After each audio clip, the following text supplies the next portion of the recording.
नमस्कार दोस्तों।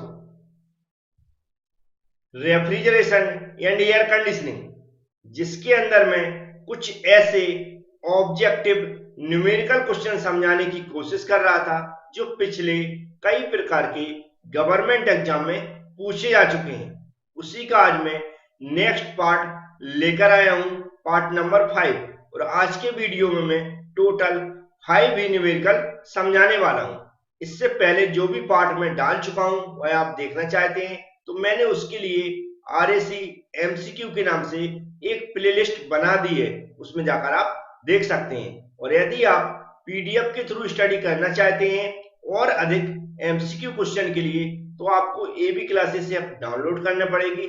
उसके लिए आपको डिस्क्रिप्शन बॉक्स में मैंने लिंक दे रखी है और पूरी प्रोसीजर दे रखी है कि कैसे आपको AB क्लासेस में स्टडी करना है और कैसे ज्वाइन करना है। तो चलते हैं आज के 5 नंबर पार्ट का पहला न्यूमेरिकल समझते हैं। पहला न्यूमेरिकल में दिया 2 रिवर्सिबल रेफ्रिजरेटर है, 2 रिवर्सिबल रेफ्रिजरेटर है आर अरेंज इन सीरीज, जो सीरीज में लगे हुए, याद रखें जो वर्ड यहां लिखे उनको ध्यान रखें, किसमें लगे, सीरीज में लगे। एंड देयर सीओपी, दोनों की सीओपी दी है कितनी, 4 और 5 respectively. The COP of the composite refrigeration system, और हमें किसकी, दोनों की मिला दी जाए तो कितनी सीओपी होगी ये हमें निकालना है। तो याद रखें यहाँ पर जब भी कॉम्पिटिटिव एग्जाम देते हो वहां पर डायग्राम बनाने का तो टाइम नहीं रहता, तो ऐसी जगह अगर मुझे डायरेक्ट फॉर्मूले याद होंगे तो हम जल्दी से उसका आंसर निकाल पाएंगे।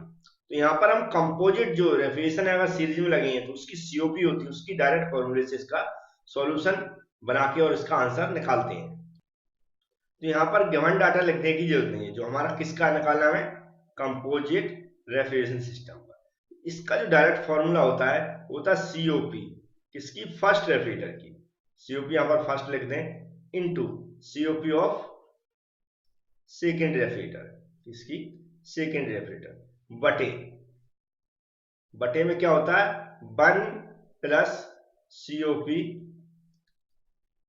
Of first refrigerator plus COP of second refrigerator. एक नॉर्मल सा फॉर्मूला था कब, जब सीरीज में लगे हों 2 रेफ्रिजरेटर और कंपोजिट, उसकी क्या निकालना हो, सीओपी। इसमें हमें वैल्यू रखना, फर्स्ट और सेकंड की वैल्यू कितनी दी है, 4 और 5, तो 4 रख देंगे ऊपर इंटू 5 रख देंगे अपॉन, क्या हो जाएगा, 1 प्लस 4 प्लस 5। ऊपर का हम जब मल्टीप्लाई करेंगे तो कितना हो जाएगा, 20 हो जाएगा, और बटे में कितना हो जाएगा, मतलब 5 5 10, और इसको हम एक दूसरे से कट करेंगे तो कितना आ जाएगा, 2। दो आंसर वाले देखेंगे, बी वाला ऑप्शन राइट हो जाएगा। इसी तरह के बहुत सिंपल सिंपल न्यूमेरिकल लिए हैं आज मैंने। तो चलते हैं अब नेक्स्ट न्यूमेरिकल की ओर। नेक्स्ट न्यूमेरिकल में लिखा है अ refrigerator working on reversed Carnot cycle. एक रेफ्रिजरेटर वर्क कर रहा है किस पर, रिवर्स्ड कार्नोट साइकिल पर, हैज अ सीओपी, और रेफ्रिजरेटर की सीओपी कितनी दी, 4 दी है। If it works a heat pump, और वह क्या है, इट, यदि क्या बोल रहा है कि वह हीट पंप पे वर्क करता है, कंज्यूम कितना करता है, 1 किलोवाट। 1 किलोवाट मतलब पावर दी है, मतलब वर्क डन, इसको हम एज्यूम करके चलेंगे, वर्क डन की जगह इसको 1 का यूज करेंगे। And the heating effect will be, हमें हीटिंग इफेक्ट निकालना किसका, हीट पंप का। मतलब हीट पंप का यहाँ पर हमें क्या निकालना है, हीटिंग इफेक्ट निकालना है, जबकि सीओपी किसकी दी है, हमारी रेफ्रिजरेटर की दी है। तो इसका सबसे पहले हम फॉर्मूला समझेंगे, उसी के कंसेप्ट को मैं समझाऊंगा, इससे आपको और आसान लगेगा कि कैसे हम हीटिंग इफेक्ट निकालेंगे, या इसको हम डिजायर्ड इफेक्ट भी बोल सकते हैं। तो चलते हैं इसको समझते हैं। तो हीट पंप के बारे में बात हुई तो सबसे पहले हमें क्या होना चाहिए, हीट पंप का फॉर्मूला मालूम होना चाहिए। तो सीओपी किसकी, हम हीट पंप की समझेंगे क्या होता है। सीओपी ऑफ हीट पंप किसकी, एचपी, ऐसा लिख देते हैं। क्या होता है, हीटिंग इफेक्ट या डिजायर्ड इफेक्ट, क्या होता है, डिजायर्ड इफेक्ट, या फिर हम इसको क्या लिख सकते हैं, हीटिंग इफेक्ट। मतलब हीट के थ्रू जो भी हमारा यहाँ पर क्या इफेक्ट पड़ रहा है उसके बारे में बात कर रहा है। नीचे क्या होता है, वर्क डन, ऐसा फॉर्मूला आपने देखा होगा। हमें निकालना है डिजायर्ड इफेक्ट या फिर हीटिंग इफेक्ट, और इसके लिए हमें क्या होगा, अगर ऐसा निकालना तो वर्क डन मालूम होना चाहिए और हमें सीओपी एचपी की मालूम होनी चाहिए। वर्क डन तो यहाँ पर लिखा हुआ है, ये क्या है, वर्क डन है, तो हमें क्या हो जाएगा, 1 किलोवाट वर्क डन हो जाएगा। लेकिन सीओपी पता नहीं। अब सीओपी यहाँ पर रेफ्रिजरेटर की दी है, जब भी रेफ्रिजरेटर की सीओपी दी हो और हमें एचपी की जो हीट पंप की सीओपी निकालना है तो बड़े आसानी से निकल जाती है। ऐसे ही क्या होता है, जब हमें हीट पंप की सीओपी दी हो रेफ्रिजरेटर की निकालना है तो वहां भी आसान होता है। तो हम सीओपी किसकी निकालना है, यहाँ पर सीओपी हीट पंप की। तो उसके लिए जो फॉर्मूला आपने पढ़ा होगा क्या होता है सीओपी किसकी, रेफ्रिजरेटर की, प्लस 1, ऐसा फॉर्मूला पड़ा होगा।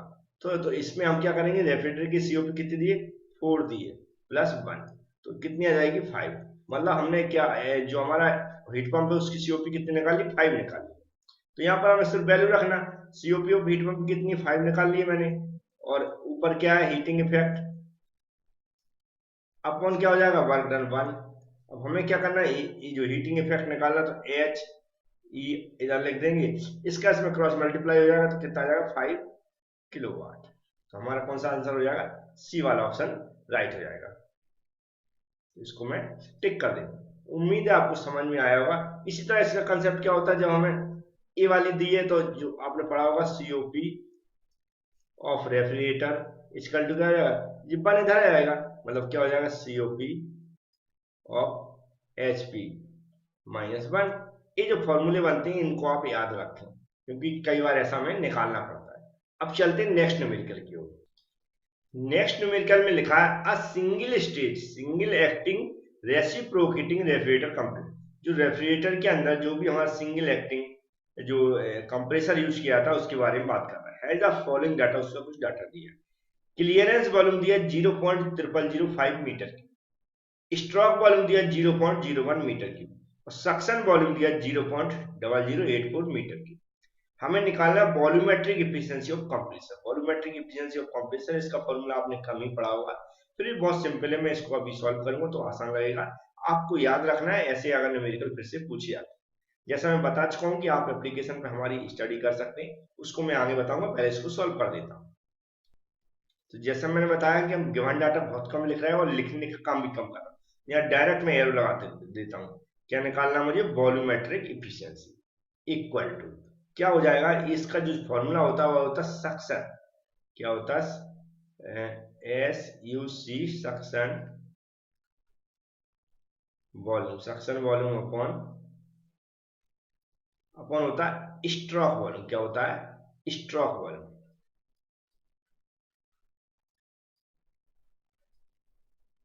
ठीक है, ये आपको याद रखना, ठीक है। या इसके अलावा आपको याद रखना जो भी हमारा कंप्रेसर होता है उसके द्वारा जो जो गैस छोड़ी जाती है, और अपन क्या होता है जो जहां पर या जिसका होता है amount of gas leaving the compressor, क्या होता है जी, इसको क्या बोलते हैं amount of gas leaving the compressor, ऐसा लिखा आता है, या फिर इसमें लिखा आता है अमाउंट ऑफ गैस इंटरिंग मतलब इंटरिंग द कंप्रेसर, जहां पर गैस जो कंप्रेसर द्वारा गैस छोड़ी जाती है, जहां पर गैस कंप्रेसर के अंदर गैस इंटर करती है।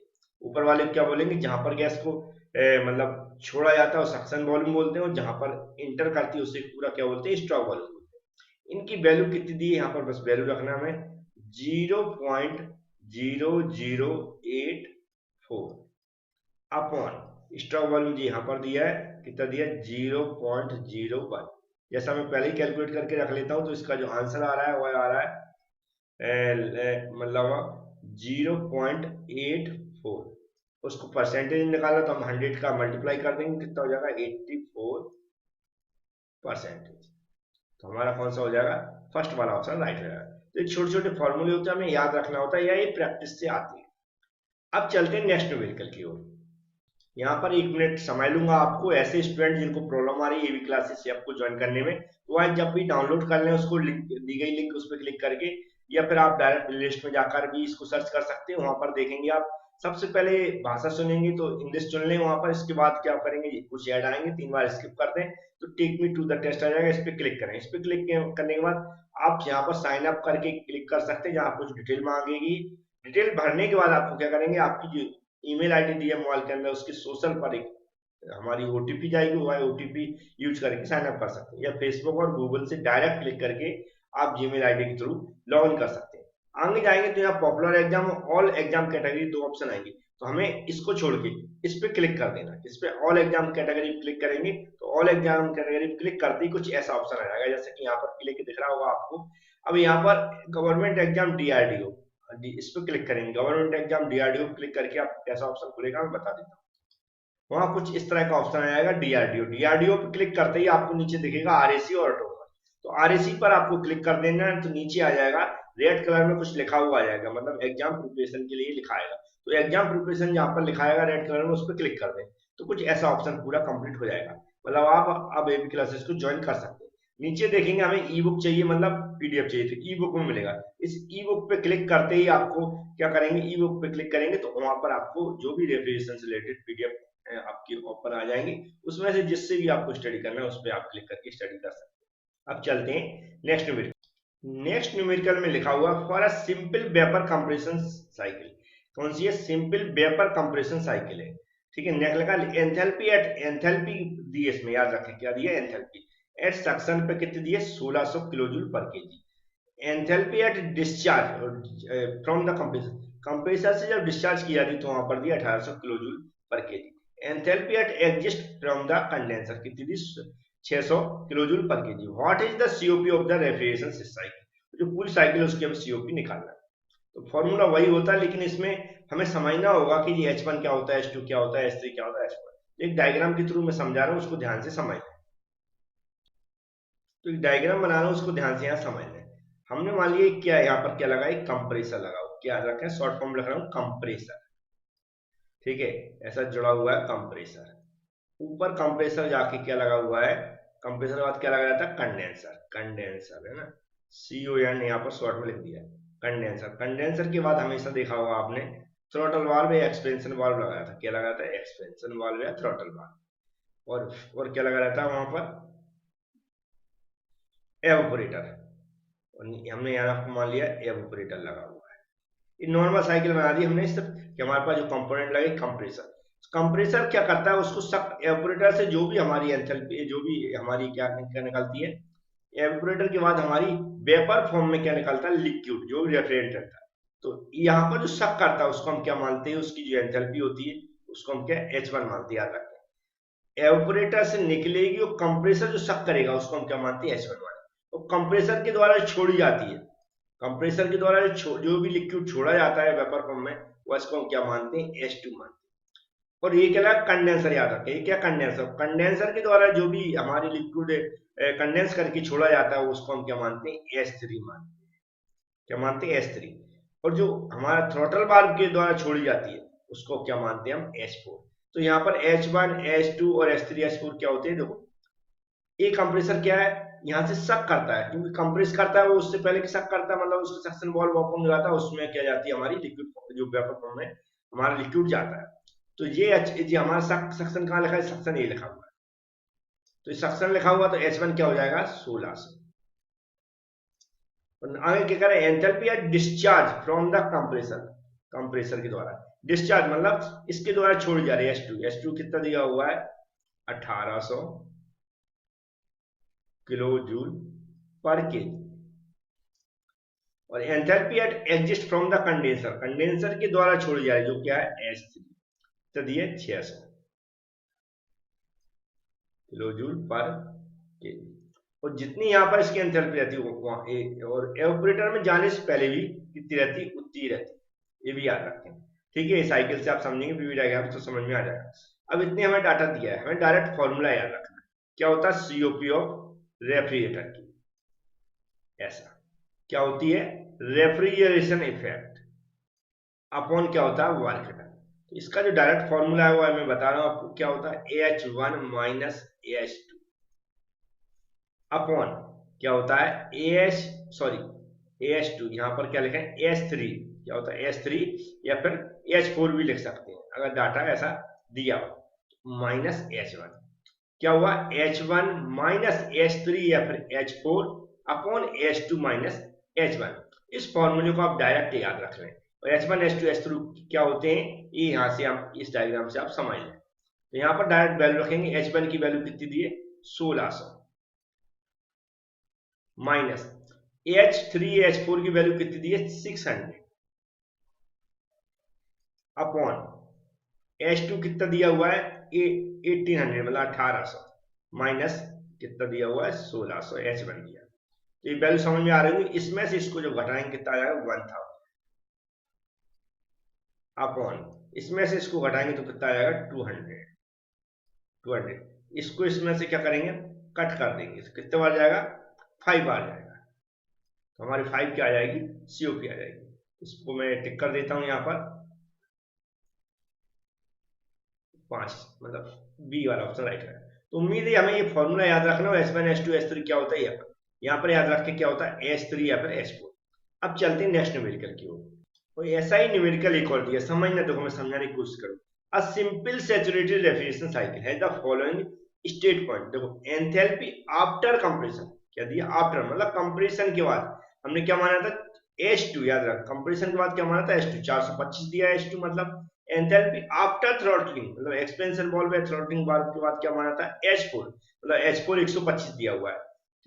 लिखा आगे एंथैल्पी बिफोर कंप्रेशन, मतलब कंप्रेशन से पहले क्या माना था मैंने H1, अब इससे पहले मैंने जो डायग्राम बताया था तो H1 ये दिया हुआ है, H2 ये दिया हुआ है और H4 ये दिया हुआ है। चलते हैं इसको समझ लेते हैं। तो डायरेक्ट मैं यहीं पर लिख देता हूं, जैसे कि इसको मैंने क्या माना है, ये क्या दिया आफ्टर आफ्टर कंप्रेशन, मतलब क्या दिया है H2, ये क्या दिया हुआ है H4, ये क्या दिया हुआ है हमारा H1। तो फॉर्मूला क्या था हमारा COP, किसकी, रेफ्रिजरेटर की। क्या होता है रेफ्रिजरेशन इफेक्ट अपॉन क्या होता है वर्क डन। इसका फॉर्मूला क्या बनता है ऊपर AH1 माइनस AH4 या फिर H3 अपॉन क्या हो जाएगा AH2 माइनस AH1। इतना हमें याद रखना है, क्योंकि यहाँ पर क्या होता है नॉर्मल हम जब रेफ्रिजरेशन के अंदर न्यूमेरिकल पढ़ते थे तो ये सब वैल्यू कहाँ से निकालते थे, जो भी चार्ट रहता था एंथैल्पी का, ठीक है, लेकिन यहाँ पर वैल्यू डायरेक्ट दी रहती है क्योंकि चार्ट अलाउ नहीं रहता है एग्जाम। तो यहाँ पर सारी वैल्यू हम पुट कर देते हैं, क्या यहाँ पर कितना 375 माइनस 125 अपॉन क्या हो जाएगा जो ऊपर दिया 425 माइनस 375, इसमें से इसको माइनस करेंगे तो कितना आ जाएगा यहाँ पर 250 आएगा, इसमें से इसको माइनस करेंगे तो कितना आ जाएगा 50, इसको इसमें से काट एक दूसरे से कट करेंगे तो कितना आ जाएगा 5 आ जाएगा। 5 कौन सा हमारा ए वाला ऑप्शन राइट हो जाएगा, ए वाला ऑप्शन है। तो इस तरह के सिंपल न्यूमेरिकल थे, आपको समझ में आए होंगे उम्मीद है। चल तो और भी इस तरह की मैं वीडियो लाता रहता हूँ, उम्मीद है चैनल को सब्सक्राइब जरूर कर लिया होगा, बेल आइकन पर भी क्लिक कर लिया होगा जिससे कि आने वाले वीडियो की नोटिफिकेशन आप प्राप्त कर सकें। Thank you friends.